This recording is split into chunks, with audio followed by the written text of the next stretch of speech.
Welcome once again. चलिए देखिए, हम लोग केमिस्ट्री पढ़ रहे हैं। केमिस्ट्री में आप लोग का सेकंड चैप्टर है अम्ल, क्षार और लवण, अर्थात अम्ल, भस्म और लवण के बारे में पढ़ रहे हैं, जिसके संदर्भ में पहला वीडियो बनाया जा चुका है। और उस वीडियो में आपसे कुछ क्वेश्चन पूछा गया है और क्वेश्चन का जवाब आएगा ही, ठीक है। तो जो उस वीडियो का जो कमेंट सेक्शन में क्वेश्चन का जवाब आने वाला है, उसके पहले इस वीडियो को शूट किया जा रहा है। तो इसके बाद जो आएगा इसका पार्ट, उसमें जो बताया जाएगा उसका नाम लिया जाएगा और साथ में ही उसका आंसर बताया जाएगा कि क्या सही और क्या गलत है। चलिए तो आज का वीडियो शुरू करते हैं। तो एक चीज़ ये बताना है कि तबीयत भी अभी भी सही नहीं, थोड़ा सा फेस से दिख रहा होगा, फिर भी काम किया जा रहा है। देखिए, कहने का मतलब क्या है कि काम तो हो रहा है। ये जो बोर्ड पे लिखा गया है उसके बाद आप देखिएगा, इसको जब पढ़ाएंगे उसके बाद देखिएगा अपना किताब को पढ़िएगा, अपनी किताब को देखिएगा, बातों को छांट छांट कर, चुन चुन कर, जो भी इसमें है मुख्य बिंदु है जो एग्जाम से बिल्कुल रिलेटेड है, उसको चुना जाता है, पहले छाना जाता है, उसके बाद उसको तैयार करना, फिर बोर्ड पे लिखना, फिर पढ़ाना। और ये नहीं है कि मैं पहली बार पढ़ा रहा हूँ, आपको बता चुका हूँ कि पिछले 4 साल का एक्सपीरियंस है, 4 सालों से पढ़ा रहा हूँ, तो चीज़ें तो सारी याद है। पढ़ाने के लिए अगर क्लास में ऑफलाइन पढ़ा रहे होते तो किताब उठाओ, पढ़ाना शुरू कर दो। लेकिन ऑनलाइन में क्या होता है कि देख, कम से कम मैटर और ज़्यादा से ज़्यादा बातें समझानी होती है। तो ऑफलाइन की अपेक्षा ऑनलाइन में ज़्यादा मेहनत करना होता है। और जैसा कि जो भी मेरे से पढ़ा है ऑफलाइन में या पढ़ता है, वो देखा होगा कि मैं हमेशा इंटरेक्शन, मतलब कि हमेशा सामंजस्य बना कर रखता हूँ। सामंजस्य कहने का मतलब क्या है कि हमेशा अपने और बच्चों के बीच में ऐसा बना रहता है कि जैसे बना कर रखता हूँ माहौल कि कहीं किसी का ध्यान नहीं भटके। थोड़ा सा भी ध्यान जब भटकाता है तो मुझे बुरा लग जाता है, मैं पूछ ही लेता हूँ कि भाई तुम्हारा ध्यान क्या है। आप लोग भी देख रहे हैं, इतना वीडियो कहीं किसी प्रकार का कोई मजाक नहीं चल रहा है, केवल पढ़ाई होता है। नहीं तो आपको लुभाने के लिए, आकर्षक बनाने के लिए, लोगों को भीड़ जमा करने के लिए विभिन्न प्रकार के टीचर क्या करते हैं, विभिन्न प्रकार का जोक मारते हैं, हंसी लगाते हैं, पढ़ाई पे कम ध्यान देते हैं। ऐसे भी है जो बहुत सारा पढ़ाते हैं, लेकिन मेरे पास भैया वो सारी चीज़ें नहीं है। उसके लिए अलग समय निकाल के कर लिया जाएगा। उसमें क्या है, विभिन्न प्रकार के वीडियो मौजूद है यूट्यूब पे, कॉमेडियन वीडियो, वहाँ से देख लीजिए। तो मतलब यही होता है कि मैं चाहता हूं कि जो अभी काम कर रहे हैं उसमें आप 100% काम करें, क्योंकि अभी जो हमने काम किया है उसका रिजल्टेंट कुछ ना कुछ मिले, बस मोटिव यही होता है। और ये मोटिव ही आपको क्या करता है, एक अच्छे रिजल्ट की तरफ ले जाता है। तो आपको मैथ भी समझाया, मैथ भी बनाया, तो मैथ में क्या था, सारी क्वेश्चन, जो भी क्वेश्चन था उसमें क्वेश्चन को समझाया, उसके आधार पर जो था आधारित था उसको छोड़ दिया हमने कि आप सॉल्व कीजिए। क्यों बनाने के लिए मैं सब नहीं बनाया था, मैं इसलिए छोड़ा क्योंकि अल्टीमेटली आप ही को एग्जाम देना है, आप ही को सब कुछ करना है। मेरे को क्या करना है, मेरे को कुछ नहीं करना है, मैं तो बस एक माध्यम हूँ। करना आपको आज, अगर आप नहीं करेंगे तो कल नहीं हो पाएगा। आप सोच रहे होंगे कि हमेशा पढ़ाना शुरू करते आज ये सब बोल क्यों रहा है। बोलने का मतलब भाई ये है कि मैं क्वेश्चन पूछ रहा हूँ, मैं बोल रहा हूँ कि बनाइए, आप लोग का जवाब नहीं आ रहा है। अरे कुछ तो जवाब दो, गलत या सही। आंसर दोगे तब ना समझ में आएगा। जब गलत आंसर दोगे, किसी का सही आंसर रहेगा, देखोगे कि इसने सही दिया, तो तुम्हारे अंदर एक जिज्ञासा जाएगी कि ना हम भी पढ़ें, हम भी सही बोलें, कि मेरा भी नाम लिया जाए, हम भी सामने पढ़ाने वाले भैया हैं या सर हैं उनके नज़र में अच्छे बने। तो ये जो जिज्ञासा जन्मती है ना, ये जो जिज्ञासा पनपती है, यही विकास की पहली आपको सीढ़ी होती है, विकास का पहला सीढ़ी होता है ये। क्योंकि यहीं से इंसान सीखना शुरू करता है और वो खुद से सीखना शुरू करता है और वही इंसान बहुत आगे जाता है। इसीलिए मैं बार बार कहता हूं कि आप अपने से काम कीजिए। आप ये मेरे क्वेश्चन का जवाब दीजिए। जैसे हमने बताया था आपको पहले वीडियो में कि अम्ल स्वाद में खट्टे होते हैं, लेकिन 2 ऐसे अम्ल हैं जो स्वाद में खट्टे नहीं होते, अपवाद में होते हैं। बताइए कौन कौन सा। क्या मुझे उसका नाम नहीं मालूम है? मैं इजीली बता सकता हूँ, लेकिन आपको किताब में नहीं मिलेगा। 10th क्लास केमिस्ट्री में आपको ढूंढना होगा। आप जब ढूंढिएगा, सर्च कीजिएगा मोबाइल पे, सभी के पास मोबाइल है, तभी आप हमको देख पा रहे हैं। सर्च कीजिएगा तो उसके बारे में और कुछ जानिएगा, आपकी जिज्ञासा बनेगी कि अरे फोटो देखिएगा, वहाँ पे सर्च कीजिएगा तो अम्ल क्या होता है, क्षार क्या होता है। ऐसा ही हम नहीं है कि आपको बोल दिए सब आप आंसर दो। समझिए बात को, हमने जो भी बोला है उसके पीछे कुछ ना कुछ लॉजिक है। तो आप कृपया इस मेहनत को जाया ना जाने दें, बर्बाद ना होने दें। पढ़ रहा है, जो क्वेश्चन पूछा जाए गलत या सही कमेंट बॉक्स में कमेंट करें। ये वीडियो आप 1 साल बाद भी कमेंट कीजिएगा ना, जो मान लीजिए कि अगले आने वाले बच्चे हैं, अभी तो ये 2021 का है, 2022 में अगर कोई बच्चा वीडियो देख रहा है, उस पर कमेंट कर रहा है, तो उस समय भी मेरा वादा है उसको रिप्लाई जाएगा कि बाबू तुमने सही बताया या गलत बताया। क्योंकि मैं सिंगल कमेंट, सिंगल लाइक तक को वॉच करता हूँ, क्योंकि मुझे आदत है आपके साथ संबंध बना के रखना, आपको बेहतर मार्गदर्शन देना, आपको बेहतर जगह पे पहुंचाना। ठीक है, चलिए, आप उम्मीद है कि आप समझे होंगे। जो क्वेश्चन पूछा जा रहा है भाई साहब, उसका कमेंट में आंसर दीजिए, मन से पढ़िए। दूसरा चीज ये है, मैं आपको बोलता हूँ लाइक करने के लिए नहीं बोलता केवल आप लाइक कीजिए, आप डिसलाइक भी कीजिए। देखने के लिए वीडियो देख रहे हैं 50-60 लाइक आता है, 10-12, भैया 10 लाइक है, 40 डिसलाइक कर दो। इससे मैं इसलिए बोलता हूँ डिसलाइक कर दो या लाइक कर दो, कुछ ना कुछ तो होगा, या तो पसंद आ रही है चीजें या पसंद नहीं आ रही है। पसंद आ रही है तो सही है, हमने जो किया वो सही किया। पसंद नहीं आ रही यानी हमने जो किया वो गलत किया, तो हम इसमें सुधार करेंगे। तो भैया आप क्या कीजिए, आप लाइक कीजिए या डिसलाइक कीजिए, बिना लाइक डिसलाइक कीजिए आगे नहीं बढ़िए। वीडियो को देखिए, जो पूछा जा रहा है कोशिश कीजिए कि उसका सही से सही आंसर दें। रिसोर्सेज आपके पास है, आप ढूंढ कर दीजिए, कोई दिक्कत नहीं है हमें। वैसे आपको क्या होगा कि आपको आपकी जानकारी और बढ़ेगी। ठीक है, और ये जो अपना ये 40 लोग देखता है, ये 50, मुझे नहीं चाहिए कि 1000 लोग देखे, 500 लोग देखे, 100 लोग देखे, लेकिन भाई जितना लोग देखे, हमारा जितना लोगों का परिवार है वो लॉयल हो, वो अच्छे हो, उनका विकास हो। मुझे बस मतलब इतना ही, तुम 30 देखो भाई, लेकिन 30 का 30 इस पे ध्यान दो, इसको बढ़िया से पढ़ो, आंसर दो। वैसे हमारा समाज पुरुष प्रधान समाज है, तो वो अक्सर भाई ही निकलता है, बहन का तो कोई जिक्र ही नहीं होता, बाबू ही निकलता है, तो इसके लिए थोड़ा सॉरी। चलिए आगे बढ़ते हैं, हम लोग शुरू करते हैं, ज़्यादा समय भी नहीं है अपने पास। तो आज हम लोग पढ़ेंगे अम्ल और क्षार के गुण के संदर्भ में। ठीक है, अम्ल और क्षार का गुण क्या होता है। आपकी किताब में भस्म लिखा है, तो भस्म को जब जल में डाल दिया तो वही क्षार कहलाता है। तो पहला आपको है कि अम्ल स्वाद में खट्टे होते हैं, जैसा कि मैंने पिछले ही वीडियो में बताया था, और यहाँ पे भी बताना है गुण के बारे में, तो एक बार देख लेते हैं। अम्ल स्वाद में क्या होते हैं, खट्टे होते हैं। तो इसके दो उदाहरण, सिट्रस फल। सिट्रस फल क्या होंगे, सिट्रस फल के उदाहरण होंगे अंगूर, संतरा, नींबू, ये सारे सिट्रस, इसमें सिट्रस होते हैं। सिट्रस होने का मतलब क्या है कि उसमें सिट्रिक अम्ल पाया जाता है, और सिट्रिक अम्ल जिसमें पाया जाता है वो क्या होगा, स्वाद में खट्टा होगा। ठीक है, इसका एक और उदाहरण लेते हैं, सिरका। क्या होता है सिरका, तो सिरका में कितना एसिटिक अम्ल होता है, 6 से 8% एसिटिक अम्ल होता है। ये बहुत ही VBI क्वेश्चन है। ये न केवल अभी वर्तमान क्लास 10th, एक मिनट भी कौवा को उठाने दीजिए,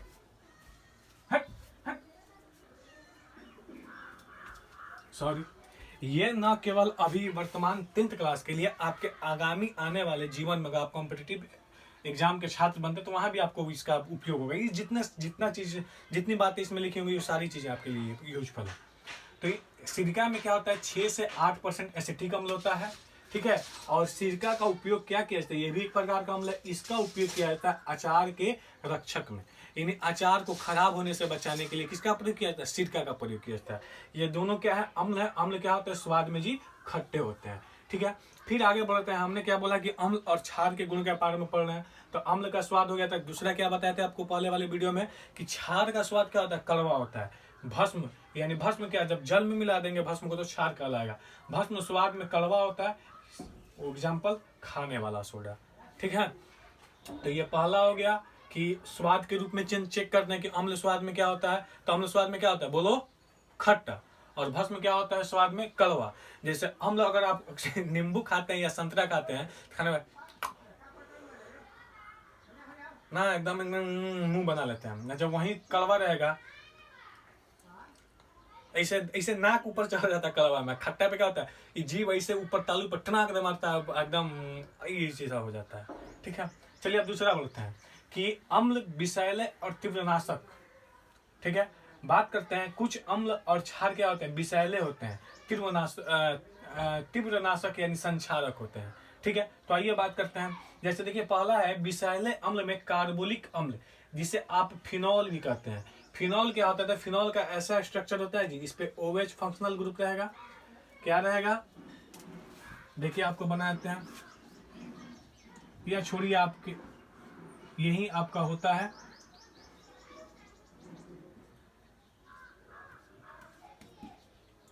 इस तरह का होता है फिनॉल। इसी को क्या बोलते हैं, फिनॉल, या इसको गोल बना दीजिए। तो जब आपको इसमें आगे केमिस्ट्री में पढ़ा जाएगा तो वहां पे पढ़ा जाएगा कि फिनॉल क्या है, ये फंक्शनल ग्रुप OH क्या है, जिसे अल्कोहल कहते हैं, सारी चीजों को पढ़ा जाएगा। ठीक है, तो कार्बोलिक अम्ल ये क्या होता है, एक विषैला अम्ल होता है।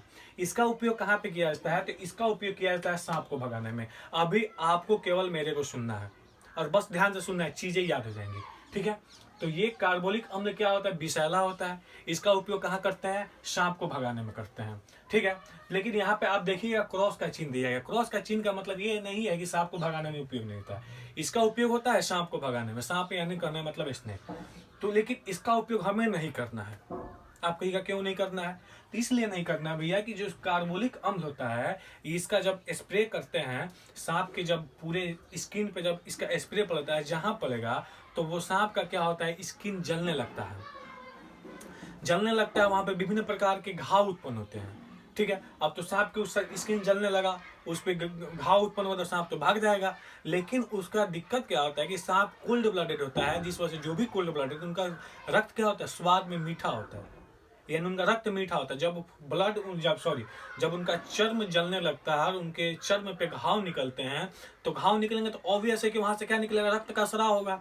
और रक्त क्या है जी, मीठा है। तो जब रक्त का स्राव होगा और मीठा होगा तो उस पर क्या लेंगी, चींटियां लेंगी।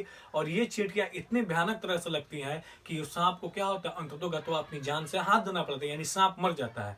तो आप कहिएगा दिया जी तो बहुत बढ़िया है, सांप मर गया क्योंकि सांप विषैला है। ना जी, सांप विषैला है, लेकिन सांप का मरना बढ़िया नहीं है, क्योंकि सांप के बीच से कई प्रकार के आपको दवाएं बनाई जाती हैं। हमारा वातावरण भी स्वच्छ रहता है।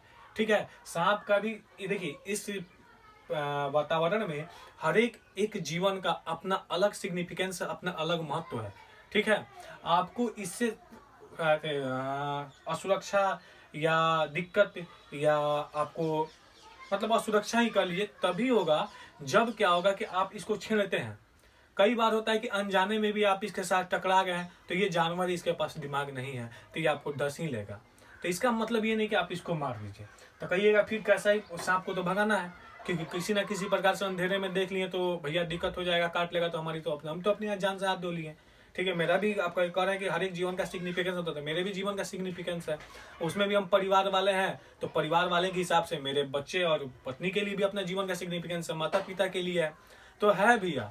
तो इसका उपाय है, इसका उपाय क्या होता है, अमोनिया का जो घोल लीजिएगा। अमोनिया भी क्या करता है, सांप को भगाने में सहायक होता है। हमने यहाँ पे कार्बोलिक अम्ल के बारे में पढ़ा था कि विषैला कुछ अम्ल होते हैं, उसके बारे में पढ़ा था, तो हमने बता दिया। जनरली इसका उपयोग करते हैं। आपसे अनुरोध है कि आप कार्बोलिक अम्ल का उपयोग नहीं कीजिएगा, आता है इसीलिए हमने इसका दूसरा नाम बताया, फिनॉल। लिखा रहता है फिनॉल का डिब्बा। ठीक है, जो सांप को भगाने में, इसका उपयोग नहीं कीजिएगा। ठीक है, आप अमोनिया का घोल का उपयोग कीजिए, उससे भी सांप भागता है, सांप नहीं रहता है। ठीक है, चलिए आगे बढ़ते हैं। तीव्रनाशक यानी संक्षारक अम्ल। संक्षारक अम्ल में क्या होता है, एक नाइट्रिक अम्ल है, HNO3 HCl है, सल्फ्यूरिक अम्ल। ठीक है, तो ये दोनों क्या होते हैं, संक्षारक अम्ल होते हैं। विभिन्न प्रकार के और सारे अम्ल हैं जो आपको विषैले होते हैं, और सारे अम्ल हैं जो संक्षारक होते हैं। आप कमेंट बॉक्स में बोलिए, जितना आपको मालूम हो सकता है उतना आप जवाब दीजिए, तब ना मजा आएगा, लगेगा कि हाँ एक दूसरे से कोऑर्डिनेशन बना के क्लास चल रहा है, पढ़ाने वाले को भी मजा आ रहा है, पढ़ने वाले को भी मजा आ रहा है, एक अच्छा माहौल बनेगा। और एक परिवार का यही फर्ज होता है कि माहौल हमेशा अच्छा रहना चाहिए, और हम लोग का ये पूरा एक परिवार है। वो अलग बात है कि आप हमसे कोसों दूर बैठे हैं, हम आपसे कोसों दूर इधर खड़े हैं, पढ़ा रहे हैं, वो अलग चीज है, लेकिन कहीं ना कहीं विचारधारा से तो जुड़े हुए हैं। ठीक है, तो आप कमेंट कीजिएगा कौन ऐसे अम्ल हैं जो विषैले हैं, कौन ऐसे अम्ल हैं जो संक्षारक हैं। तो आइए बात करते हैं HCl का। अब बायोलॉजी पढ़ रहे होंगे तो बायोलॉजी में आपने पढ़ा होगा कि HCl पाचन में कितना महत्वपूर्ण स्थान रखता है, तो इस पर हम ज्यादा बात नहीं करेंगे क्योंकि और चीजों को बताना है। तो HCl हाइड्रोक्लोरिक अम्ल का हम लोग, सॉरी गलती बोल दी हम, सल्फ्यूरिक अम्ल नहीं होगा, ये क्या होगा, हाइड्रोक्लोरिक अम्ल होगा। ठीक है, सल्फ्यूरिक अम्ल का होता है H2SO4, वो भी संक्षारक अम्ल है, वो भी क्या है, संक्षारक अम्ल है। ठीक है, तो आइए बात करते हैं। तो ये जो हाइड्रोक्लोरिक अम्ल है, ये क्या करता है, आपको पाचन में सहायता करता है। ये अति उच्च अम्ल होता है, जिस वजह से क्या होता है, भोजन को जलाने का काम करता है, भोजन को पचाने का काम करता है। ठीक है, इस HCl का उपयोग कहाँ किया जाता है, आपको यहाँ पे मिस्टेक हो गया है। इस बैटरी में किसका प्रयोग किया जाता है, आपको H2SO4 का, सल्फ्यूरिक अम्ल का प्रयोग किया जाता है। बैटरी में किसका प्रयोग किया जाता है आपको जी? सल्फ्यूरिक अम्ल का प्रयोग किया जाता है। तो ये क्या होता है कि बैटरी में इसका प्रयोग किया जाता है सल्फ्यूरिक अम्ल का, और आपको पाचन में किसका उपयोग किया जाता है? HCl का। HCl मतलब हाइड्रोक्लोरिक अम्ल, HCl मतलब हाइड्रोक्लोरिक अम्ल, और आपको जो बैटरी में प्रयोग किया जाता है वो क्या है? सल्फ्यूरिक अम्ल। सल्फ्यूरिक अम्ल भी क्या होता है? H2SO पर ये भी संचारक होता है। इसका कार के बैटरी में या किसी अन्य प्रकार के बैटरी में हम लोग इसका उपयोग करते हैं। लेकिन जब बात करते हैं पाचन की, तो पाचन के लिए किसका प्रयोग करते हैं? सल्फ्यूरिक अम्ल का। अब सॉरी, बार बार मिस्टेक हो जा रहा है। किसका उपयोग करते हैं? हाइड्रोक्लोरिक अम्ल का। ठीक है, उपयोग नहीं करते हैं, वो हमारे अंदर ही सराव होता है। लेकिन ये क्या होता है, जब ये अम्ल जरूरत से ज्यादा सराव हो जाए, यहाँ पे देख रहे हैं, ये क्या होगा, जब जरूरत से ज्यादा यानी प्लस जरूरत से ज्यादा जब सराव होगा तो क्या होगा? पेट में अम्लीयता बढ़ जाती है। तो अम्लीयता का बढ़ना ये ज्यादा होगा, जरूरत से ज्यादा, तो अम्लीयता इंक्रीज करेगा। तो अम्लीयता का इंक्रीज करना क्या कहलाता है बताइए? आप बायोलॉजी में पढ़े तो अम्लीयता का इंक्रीज करना कहलाता है भैया कि गैस होना। क्या कहलाता है? गैस होना कहलाता है। ठीक है, अम्लीयता का इंक्रीज होना गैस, अम्लीयता का इंक्रीज होना क्या कहलाता है? गैस, गैस होना कहलाता है। तो गैस को दूर करने के लिए इसके पिछले वाले वीडियो में बताया था हमने, क्या किया जाएगा? एंटासिड का प्रयोग किया जाएगा। अब एंटासिड क्या होता है? एंटासिड क्षारीय होता है। एंटासिड क्या होता है जी? क्षारीय होता है। तो कहिएगा यहाँ पे अम्लीयता बढ़ा है, क्या बढ़ा? अम्लीयता। आपने क्षार का प्रयोग किया, ऐसा क्यों कर रहे हैं? क्योंकि इसका एक अलग कॉन्सेप्ट है।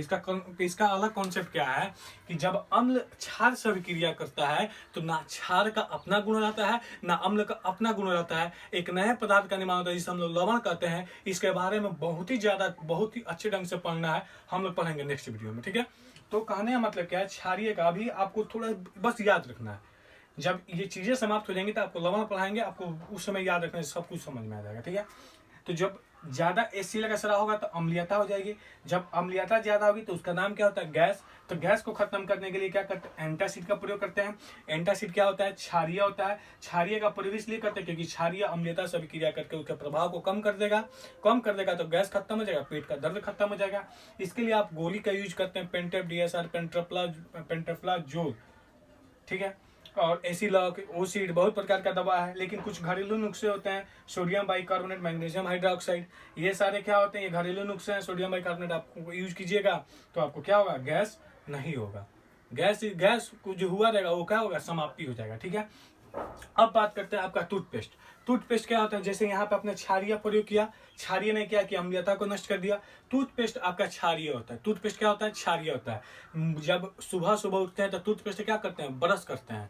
ब्रश करने के दरमियान क्या होता है? मुंह में जो अम्लीयता होती है, उस अम्लीयता को ये क्षार से अभिक्रिया करके क्या किया जाता है? मुंह के अम्लीयता को नष्ट कर दिया जाता है, यानी क्या बना दिया? उदासीन बना दिया जाता है। अंदर के दांत को उदासीन, दांत का जो अंदर का माहौल है उसको क्या कर दिया? उदासीन कर देता है। अगर ऐसा ना किया जाए तो अम्लीयता की वजह से विभिन्न प्रकार के कीटाणु जन्म लेंगे और हमारे दांतों को क्या पहुंचेगा? नुकसान पहुंचेगा। तो टूथपेस्ट क्या होता है? क्षारीय होता है। जो अम्लीयता, ये HCl नहीं, ये क्या है? ये अम्लीयता से अभिक्रिया करके जो मुंह के अंदर अम्लीयता रहती है, अम्ल बना रहता है, उसको अभिक्रिया करके क्या करता है? उसको उदासीन कर देता है। ठीक है, तो टूथपेस्ट का काम क्या है? अम्लीयता को नष्ट करना। कहाँ के अम्लीयता को नष्ट करना? तो मुंह के अंदर बने अम्लीयता को नष्ट करना। चलिए आइए देखिए, अब एक और चीज देखते हैं। यहाँ पे चीजें गड़बड़ा गई हैं जी। ठीक है, मैं इसको रात में नोट कर रहा था, नींद भी लग रहा था।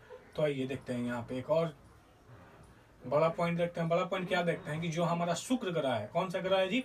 शुक्र। ठीक है, जिसे क्या कहते हैं? वेनस। ठीक है, तो यहाँ पे क्या है कि वेनस पे आपको जो वेनस का वायुमंडल है, ये हमने वेनस बना दिया शुक्र ग्रह, इसका जो वायुमंडल है, वायुमंडल पे हल्का पीला रंग का क्या है? सल्फ्यूरिक अम्ल। HCl नहीं, हमने गलत लिखा है, इसको सुधारता है। HCl नहीं तो क्या होता है? सल्फ्यूरिक अम्ल होता है, H2SO4। सल्फ्यूरिक अम्ल का वातावरण है। कहने का मतलब क्या है कि शुक्र ग्रह है। शुक्र ग्रह का जैसे हमारे पृथ्वी ग्रह पे वायुमंडल है ना, तो वायुमंडल में क्या है? आपको ऑक्सीजन है, नाइट्रोजन है। तो वहां पे भी जो वायुमंडल है, उस वायुमंडल पे क्या है कि आपको H2SO4 अर्थात कहने का मतलब क्या है? सल्फ्यूरिक अम्ल जो हल्का पीला कलर का होता है, उसका क्या बना हुआ है? वायुमंडल बना हुआ है, सॉरी बादल बना हुआ है, बादल बना हुआ है। तो उससे क्या दिक्कत है? उससे क्या दिक्कत है? आप जानते हैं कि बैटरी का जो H2SO4 होता है, जो सल्फ्यूरिक अम्ल होता है, उसको आप जमीन पे गिरा के देखिए, जमीन क्या करेगा? खदकने लगेगा। आप अपनी स्क्रीन पे डाल के देखिए, स्क्रीन को क्या करेगा? जला देगा। तो ये जो अम्ल है, ये प्रबल अम्ल है। प्रबल अम्ल मतलब शक्तिशाली अम्ल है। अगर जहाँ के वायुमंडल, जिस ग्रह के वायुमंडल के ये H2SO4 बादल बन के फंसा हुआ है, लटका हुआ है, तो जहाँ वहाँ पे उनका संघनन होगा, तो संघनन के बाद क्या होगा, वर्षा के रूप में नीचे आएगी जमीन पर। तो जब वर्षा के नीचे रूप पर जमीन पर नीचे आएगा, यहाँ पे इंसान निवास करता है, यहाँ पे ये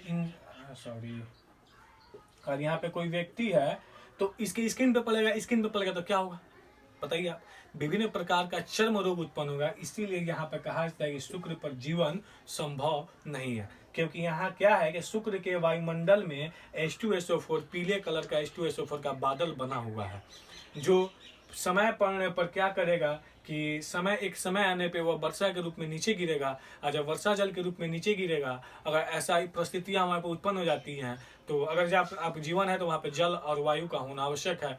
तो क्या होगा कि स्किन पर जो भी वहाँ पे लोग आपको सर्वाइव करते होंगे, सर्वाइव नहीं मतलब जो भी वहाँ पे लोग रह रहे होंगे, उनके चर्म पे ये H2SO4 तेजाब गिरेगा तो स्किन जलेगा तो विभिन्न प्रकार की बीमारियां होंगी। ये भी हो सकता है कि चर्म कैंसर भी हो जाए, ठीक है। तो इसीलिए यहाँ पर शुक्र पे क्या है, शुक्र के वातावरण पे जीवन संभव है? जी नहीं, शुक्र के वातावरण पे जीवन संभव नहीं है, ठीक है। थोड़ा सा कंफ्यूजन था। फिर से एक बात देख लेते हैं, पाचन में किसका प्रयोग किया जाता है? HCl का प्रयोग होता है। ये HCl क्या होता है? जरूरत से ज्यादा होता है। जरूरत से ज्यादा होता है तो अम्लीयता बढ़ जाती है, जिसे हम गैस के रूप में जानते हैं। तो अम्लीयता बढ़ जाती है, तो इसके लिए क्या किया जाता है? एंटासिड का प्रयोग किया जाता है। एंटासिड क्या है? क्षारीय है। क्षारीय को इसलिए प्रयोग किया जाता है, क्षारीयता को नष्ट करना। तो अम्लीयता प्रयोग कीजिए, अम्लीयता को नष्ट करना। क्षारीय चीज को प्रयोग कीजिए, क्योंकि दोनों एक दूसरे से रिएक्ट करके एक दूसरे के प्रभाव को कम कर देते हैं। तो कुछ क्षारीय क्या है जो अम्लीयता को नष्ट करने में काम आते हैं? SCO3 और MgOH का होल ट्वाइस, ठीक है। अब बात आगे करते हैं कि बैटरी में किसका प्रयोग किया जाता है? H2SO4 का प्रयोग किया जाता है। ये भी एक प्रकार का अम्ल है, सल्फ्यूरिक अम्ल, जो तेजाब होता है, ठीक है। ये प्रबल अम्ल होता है H2SO4। अब देखिए इस H2SO4 का एक और बारे में जान देंगे। इसके बारे में एक और तथ्य क्या है, जो हमारा शुक्र ग्रह है, शुक्र ग्रह के वायुमंडल में बादल बनकर ये लटका हुआ है। इसीलिए वहां पे जीवन संभव नहीं है, क्योंकि बादल बनकर लटका हुआ है, तो एक न एक दिन शुक्र ग्रह के सतह पे ये बारिश बनकर गिरेगा ही। जब बारिश बनकर गिरेगा तो वहां पर रहने वाले लोगों के चर्म के ऊपर इफेक्ट करेगा, और चर्म के ऊपर इतना घातक इफेक्ट करेगा कि चर्म कैंसर तक भी हो सकता है। और चीजों का तो छोड़िए, ठीक है, चर्म कैंसर भी हो सकता है। वहां का वातावरण हमेशा विषाक्त बना रहेगा, क्योंकि ये क्या है? तीव्रनाशक संचारक विषैले गैस है, ठीक है। तो इसीलिए वहां पर जीवन संभव नहीं है। चलिए उसके बाद बात करते हैं, टूथपेस्ट क्या होता है? क्षारीय होता है। इसका उपयोग क्या करते हैं? हमारे मुंह में जो अम्लीयता बनी रहती है, उसको जब सुबह उठकर ब्रश करते हैं तो अम्लीयता क्या होती है? नष्ट हो जाती है, क्योंकि टूथपेस्ट क्या होता है? क्षार होता है, ठीक है। तो चलिए हमने यहाँ तक देख लिया, अब आगे बढ़ते हैं, ठीक है। आगे बढ़ते हैं, ये तीसरा देखें, इसमें क्या प्रयोग होता है? तीसरा है रंजक के रूप में इसका प्रयोग। रंजक के रूप में क्या प्रयोग होता है? लिटमस, ठीक है। आप लोग 9th क्लास पढ़ेंगे तो इसमें विभिन्न प्रकार के वर्ग के बारे में पढ़ेंगे। तो लिटमस क्या होता है? थैलोफाइटा वर्ग का एक लाइकेन नामक पौधा होता है, उसी से लिटमस प्राप्त किया जाता है। किससे लिटमस प्राप्त किया जाता है? थाइलोफाइटा वर्ग के लाइकेन नामक पौधा से प्राप्त किया जाता है। देखिए यहाँ पे लिखी हुई हर एक बात, हर एक बिंदु बहुत ही ज्यादा इंपॉर्टेंट है, ठीक है। और एक चीज देखिए, आप ऐसे ही अपना नोट्स तैयार कीजिएगा, क्योंकि ये कम से कम जानते हैं, ये पूरे 2 पेज, 1 और 2 पेज का ये कंसाइज रूप है, 2 पेज का संक्षिप्त रूप है। जब आप ऐसे अपना नोट्स तैयार कीजिएगा तो आपको एग्जाम के समय तैयारी करने में बिल्कुल समय नहीं लगेगा। आप चीजों को एक बार में कम समय में क्या कीजिएगा, शुरू से लेकर आखिर तक देख सकते हैं। इस तरह आपका एग्जाम भी बढ़िया जाएगा। तो आप ये भी एक तरीका सीखिए कि नोट्स को कैसे तैयार किया जाता है, ठीक है। फेयर तो अपना करना ही है, एक नोट्स को कैसे तैयार किया जाता है, इसी तरह से तैयार किया जाता है, बातें कम और उसमें मतलब ज्यादा, ठीक है। चलिए आइए देखते हैं। तो ये जो लिटमस होता है, लिटमस किस वर्ग से संबंधित होता है? थाइलोफाइटा वर्ग से। किस पौधा से प्राप्त होता है? लाइकेन पौधा से प्राप्त होता है। ये जब प्राप्त होता है तो किस रंग का होता है? गुलाबी रंग का होता है, अर्थात उदासीन रहता है। उदासीन कहने का मतलब कि ये उस समय कुछ नहीं दिखाता है, ठीक है। अब देखिए इसको कैसे उपयोग में लाया जाता है। तो उपयोग में लाने के लिए क्या किया जाएगा? इसको अम्ल या क्षार किसी एक में डुबाकर क्या किया जाएगा? उस पर रंग ले लीजिएगा। हमने आपको बताया था कि जो अम्ल होगा, यहाँ पे आपको नहीं दिख रहा होगा, चलिए यहाँ से हम इसको हटाइए, नहीं मिल रहा तो हाथ से। जैसे हमने आपको बताया था कि ये अम्ल है, ठीक है। यहाँ पर ल समाप्त हो जाती है, क्या करेगा? लाल बदल देगा। ल समाप्त होगा, लाले रहेगा। तो अगर आप इस लिटमस को अम्ल के विलयन में डाल दिए तो कैसा लिटमस तैयार हो जाएगा? लाल कलर का लिटमस तैयार हो जाएगा। ये लाल कलर का लिटमस ये आपको मिल गया है, ये लाल कलर का लिटमस मिल गया। इसी तरह तैयार किया जाता है। यदि आप इसको क्षार में डालिएगा तो क्षार क्या कर देगा? नीला कलर का कर देगा। आपको अब ये जो प्राप्त हो गया ये क्या करेगा, ये विभिन्न विभिन्न विलयनों के गुणों के बारे में बताएगा। अगर ये लाल कलर का प्राप्त हो गया, अगर आप फिर से किसी दूसरे अम्ल में डालते तो ये लाल रहेगा, कोई परिवर्तित नहीं होगा। लेकिन जब इसी को आप किसी क्षार में डालते तो ये लाल क्या हो जाएगा, बदल कर नीला हो जाएगा। ठीक है, ये लाल क्या हो जाएगा, नीला हो जाएगा। तो पहले तो गुलाबी रंग का होता है, तो इसको तैयार किया जाता है। तैयार करने के लिए क्या किया, पहले से कोई अम्ल लिया जाएगा और इसमें इसको बारी बारी से डाला जाएगा। या तो आप लाल बना लीजिए या आप नीला बना लीजिए, कोई एक बना लीजिए। अगर मान लीजिए लाले बना लिए हैं तो जब अम्ल में डालिएगा तो लाल रहेगा, आप समझिए कि अम्ल है। ठीक है, अगर क्षार में डालिएगा तो क्या हो जाएगा, नीला हो जाएगा, यानी ये जो विलयन मिला है क्या है, क्षार है। ठीक है, या आप क्षार में डालकर नीला बना लीजिए। नीला बना लेना तो आपको सूचक मिल गया है। ठीक है, मिल गया। अब इसको क्षार फिर किसी दूसरे क्षार में तो नीले रहेगा, लेकिन जब अम्ल में डालिए तो क्या हो जाएगा, लाल हो जाएगा। यानी इसको तैयार किया जाता है कि अम्ल और क्षार को पहचानने के लिए तैयार करने का प्रोसेस क्या है, या इसको किसी पहले से ज्ञात अम्ल के विलयन में डालकर या तो उसको लाल बना लीजिए, या किसी पहले से ज्ञात क्षार के विलयन डालकर उसको क्या कर लीजिए, नीला बना लीजिए। देन वह आपको तैयार हो जाएगा। उसके बाद आप विलयन को चेक कर सकते हैं कि अम्लीय विलयन है कि क्षारीय विलयन है, उसके रंग परिवर्तन के आधार पे। अगर रंग परिवर्तन नहीं करता है, लाल है तो अम्लीय है, अगर नीला रंग परिवर्तन नहीं करता तो क्षारीय है, अगर रंग परिवर्तन करता है तो उसके अपोजिट हो जाएगा। ठीक है, चीजें यहाँ समझ गए। चलिए अब आगे बात करते हैं कि यहाँ पे एक क्वेश्चन है। आपको देखिए हमने फिर यहाँ पे क्वेश्चन डाल दिया। क्वेश्चन इसलिए डाल दिएगा, मेहनत कीजिए। क्वेश्चन क्या है कि आपको बताना है कि क्या केवल लिटमस ही है, क्या केवल लिटमस ही है जो सूचक का काम करता है, जो बताने का काम करता है। सूचक मतलब पहले एक चीज समझ लिया जाए, सूचक क्या है, जिनका रंग परिवर्तन होता है उन्हें सूचक कहते हैं। जिनका रंग परिवर्तन उन्हें क्या कहते हैं, सूचक कहते हैं। जो बताता है कि ये अम्लीय है कि क्षारीय है, उसी को क्या कहेंगे, सूचक। सूचक दिखा रहा है, सूचना दे रहा है कि हाँ है ना, तो उसी को क्या कहेंगे, सूचक कहेंगे। ठीक है, तो आइए उपयोग इसका क्या होता है, उदासीनीकरण अभिक्रिया को दर्शाने के लिए होता है। चलेंगे कुछ देर बाद। उपयोग इसका क्या होता है, उदासीनीकरण अभिक्रिया को दर्शाने के लिए इसका उपयोग करते हैं। उदासीनीकरण अभिक्रिया क्या है, तो थोड़ा देर के लिए बस ये याद रखिए, हम इसको समझाएंगे कि जब अम्ल और क्षार को अभिक्रिया कराया जाता है, दोनों को एक दूसरे के साथ रिएक्शन कराया जाता है, तो उसी रिएक्शन को क्या बोला जाता है, उदासीनीकरण बोला जाता है। उदासीनीकरण का मतलब क्या है कि किसी का कोई गुण का प्रभाव न होना। यानी इसका अम्ल का गुण था, ये क्षार का गुण था, दोनों अभिक्रिया की अम्ल अपना गुण खो देगा, क्षार अपना गुण खो देगा। उसी को ही क्या कहते हैं, उदासीनीकरण अभिक्रिया कहते हैं।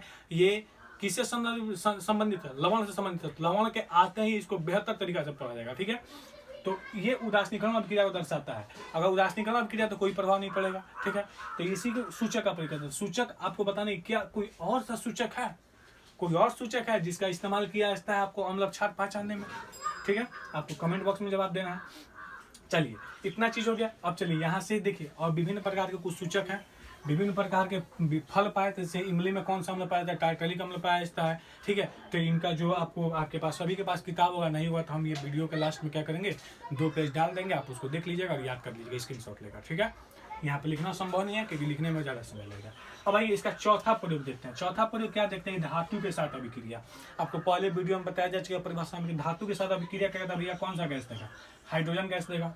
ठीक है, पांचवा प्रयोग क्या है कि कार्बोनेट और बाइकार्बोनेट के साथ किसका अभिक्रिया, अम्ल का अभिक्रिया करेगा कार्बोनेट और बाइकार्बोनेट के साथ, तो कौन सा गैस देगा, CO2 गैस देगा। ठीक है, जब धातु के साथ अभिक्रिया करेगा हाइड्रोजन गैस देगा, और जब कार्बोनेट और बाइकार्बोनेट के साथ अभिक्रिया करेगा तो कौन सा गैस देगा, आपको CO2 गैस देगा। चलिए ठीक है, इसको दोबारा देखिएगा और जिसको जैसे हमने इसको बताया उसी प्रकार से उतारिएगा। खैर आपको इसका PDF जो उपेंद्र कोचिंग ऑनलाइन के नाम से टेलीग्राम ग्रुप है, उसका लिंक वीडियो के नीचे रहेगा, आपको मिल जाएगा। ठीक है, वहां से भी वहां पे आप जाके ज्वाइन कर लीजिए। जो नए बच्चे हैं उसको टेलीग्राम चैनल को ज्वाइन कीजिए। वहां से आपको ये भी जो भी PDF होगा, आगे आने वाले समय में बहुत प्रकार का आपको क्वेश्चन कराया जाएगा, उसका भी PDF आपको जो भी PDF होगा आपको वहीं से मिलेगा। ठीक है, तो चलिए उम्मीद करते हैं कि आप चीज़ों को समझे होंगे और आप कतराएंगे नहीं। पसंद आएगा तो लाइक करेंगे, ना पसंद आएगा तो डिसलाइक करेंगे। जो चीज़ जो बातें पूछेंगे, जो क्वेश्चन पूछा गया उसका आप जवाब देंगे। ठीक है, कहाँ जवाब देना है, कमेंट बॉक्स में जवाब देना है। चलिए ठीक है, तो फिर मिलते हैं अगले वीडियो में। चलिए एक चीज़ पूछना था आपसे कि जैसे कि हमने जो चैप्टर खत्म कर दिया है, जैसे फिजिक्स खत्म कर दिया, तो फिजिक्स को खत्म करने में टोटल 6 या 7 पार्ट लगेंगे। उसका न्यूमेरिकल पोर्शन बाकी है, तो न्यूमेरिकल पोर्शन हम आखिरी में लाएंगे। आखिरी में कहने का मतलब क्या कि 3 या 4 चैप्टर पढ़ा लेंगे, एक हमारे पास बताया जाएगा कि मटेरियल है पढ़ने का। उसके बाद न्यूमेरिकल, क्योंकि बहुत सारे बच्चे न्यूमेरिकल से दूर भागते हैं, जो कि नहीं भागना चाहिए दूर। हमसे न्यूमेरिकल पढ़िएगा, आपको न्यूमेरिकल का मतलब आंकिक प्रश्न बनाने में मजा आएगा, आपको चीजें समझ में आएंगी। ठीक है, और सारे भी है, ये हमसे कहना है मतलब हम ही एक बेहतर नहीं, बहुत सारे टीचर बेहतर है, आप कहीं से भी पढ़ सकते हैं, ठीक है। लेकिन उसको हमने बाद में पढ़ाना है, क्योंकि बहुत कम बच्चे पढ़ते हैं। तो अभी क्या है कि सबके लिए हमको काम करना है इस विकट परिस्थिति में। तो एक चीज़ आपसे राय मांगना है, मतलब क्या है कि जो 6 वीडियो को लिया गया उसको कंसाइज करने का मतलब क्या है कि उन सारी चीज़ों को, जो भी महत्वपूर्ण चीज़ है उसको 10 मिनट में या 15 मिनट में तैयार करके आपको दिया जाए, या 10-10 मिनट का 2 पार्ट में दिया जाएगी, मैंने पूरे चीज़ को पूरा एक पार्ट के निचोड़, जो एक लेसन का निचोड़ है उसको कम समय में देने का, कि चीज़ें बिल्कुल आपने पढ़ लिया, रिवीजन कर दिया और एक बार वीडियो देख लिया, हाँ याद होगी। और दूसरा चीज़ क्या है कि एक टीचर के स्तर पे कौन से ऐसे टॉपिक है जो एग्जाम के रूप से ज़्यादा लाभदायक होते हैं, उसको भी जान जाएंगे। तो अगर आपकी इसमें हामी हो तो आप कमेंट बॉक्स में कीजिएगा यस, तो हम उस पर काम करेंगे और उसके लिए बेहतर वीडियो लाएंगे। यानी पूरे पार्ट, जैसे हमने छाट लवण में हमको लगता है कि कम से कम 10 पार्ट लाएंगे, इससे ज़्यादा भी हो सकता है, इससे कम नहीं होगा पूरे में। तो ये 10 पार्ट के बदले कोई एक पार्ट लाना, या 10-10 मिनट का 2 पार्ट ला दीजिए, कि जिसमें सारी चीज़ें हों लेकिन थोड़ा तेजी में हो, मतलब मुख्य बिंदु हो जहाँ से क्वेश्चन आता हो और चीज़ें सब कुछ समझ में आ जाए। तो ऐसा अगर लगे तो आप यस कीजिए, ठीक है। Bye bye, take care, thanks, फिर मिलते हैं अगली वीडियो में।